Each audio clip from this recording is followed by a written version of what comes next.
जय श्री कृष्ण दोस्तों, स्वागत है आपका अपने YouTube चैनल ब्रह्म ज्ञान पर। आज के इस वीडियो में हम आपको नाखूनों के अंदर उपस्थित अर्धचंद्र के बारे में जानकारी देंगे और जिस जातक के ये नाखून के अंदर ये अर्धचंद्र पाए जाते हैं उस जातक को उस संबंधित फल क्या क्या प्राप्त होते हैं इस बारे में भी आपको बताएंगे। तो आइए इस वीडियो को स्टार्ट करते हैं। तो सबसे पहले तो ये बता दिया जाए कि अर्धचंद्र होता क्या है। अर्धचंद्र हमारे नाखूनों के मूल के अंदर, मूल यानी कि जहाँ पे नाखून उगना शुरू होता है, जहाँ पे नाखून की जड़ होती है, तो वहाँ पे हमारे नाखूनों के अंदर जो है वो अर्धचंद्राकार आकृति बन जाती है। अर्धचंद्राकार आकृति अगर छोटी हो, अर्धचंद्र अगर छोटा हो तो ये शुभ फल देता है और हर उंगली के अंदर अंगूठे से लेकर के हर उंगली में ये अलग अलग प्रकार के फल उस जातक को प्रदान करता है। अगर अर्धचंद्र छोटा हो तो ये शुभ फल देता है और अगर अर्धचंद्र आधे नाखून के बरोबर हो, आधे नाखून पे फैला हुआ हो, तो ये उसके विपरीत फल उस जातक को देता है। तो सबसे पहले हम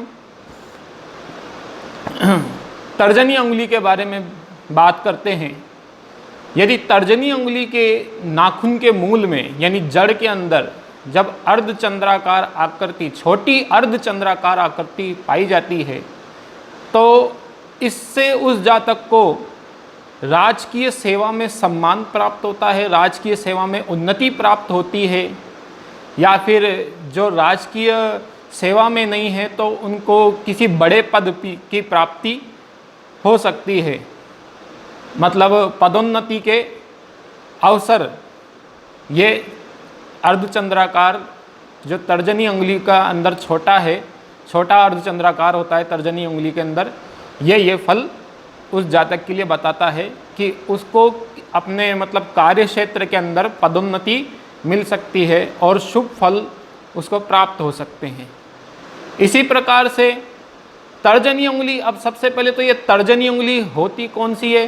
तर्जनी उंगली होती है दोस्तों अंगूठे के पास वाली, अंगूठे के पास वाली, हाथ के अंगूठे के पास वाली जो उंगली होती है उसको हम तर्जनी उंगली कहते हैं। इसके तर्जनी उंगली से आगे होती है जिसको हम मिडल फिंगर भी बोलते हैं, उसको बोलते हैं हम संस्कृत में मध्यमा उंगली। अगर मध्यमा उंगली के नाखून के मूल में अगर छोटा अर्धचंद्राकार आकृति पाई जाती है तो ये उस जातक को मशीनरी के क्षेत्र में उन्नति के अवसर, भाग्योदय करवाता है। मशीनरी के क्षेत्र में भाग्योदय करवाता है और उसको शुभ परिणाम देता है, प्रदान करता है।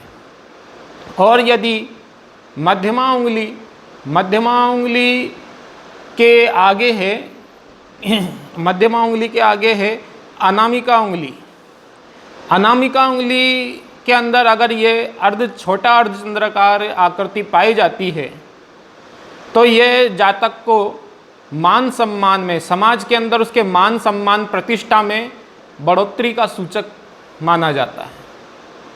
और यदि कनिष्ठिका अंगुली के अंदर, कनिष्ठिका अंगुली होती है हमारी हाथ की सबसे छोटी उंगली, सबसे छोटी उंगली में अगर ये अर्धचंद्राकार आकृति पाई जाती है तो उसको व्यापार उद्योग धंधे में उन्नति प्रगति के अवसर प्रदान करता है, उसको लाभ प्रदान करवाता है ये चिन्ह। और यदि ये जो अर्धचंद्राकार, छोटा अर्धचंद्राकार जो चिन्ह है, आकृति है, अगर हमारे अंगूठे के अंदर पाई जाती है तो ये सब प्रकार की शुभ फल की सूचनाएं हमें प्रदान करता है। हर प्रकार के मांगलिक कार्य हमारे जीवन में हमारे उस समय होते रहते हैं जब ये हमारी उंगली के अंदर उंगली के नाखूनों के अंदर पाया जाता है।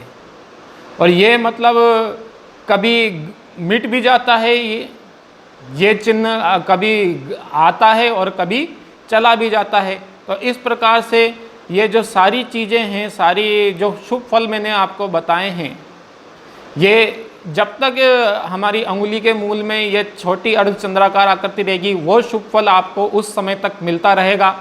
और अगर जिस समय यह आकृति आपके अंगूठे वो नाखून के मूल में से गायब होने लगेगी उस समय भी आपके ये जो शुभ फल हैं जो मैंने आपको बताए हैं वो उनका प्रभाव भी कम होता चला जाएगा।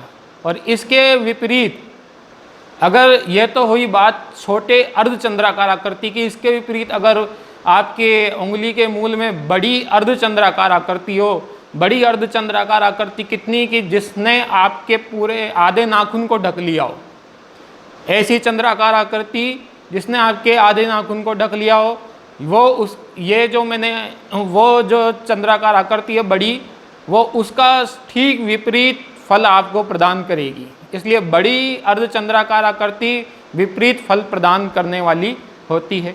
आज के वीडियो में बस इतना ही। अगर आपको इस वीडियो आपको पसंद आए तो इसे लाइक करना ना भूलिएगा और चैनल को सब्सक्राइब करना ना भूलिएगा। जय श्री कृष्ण।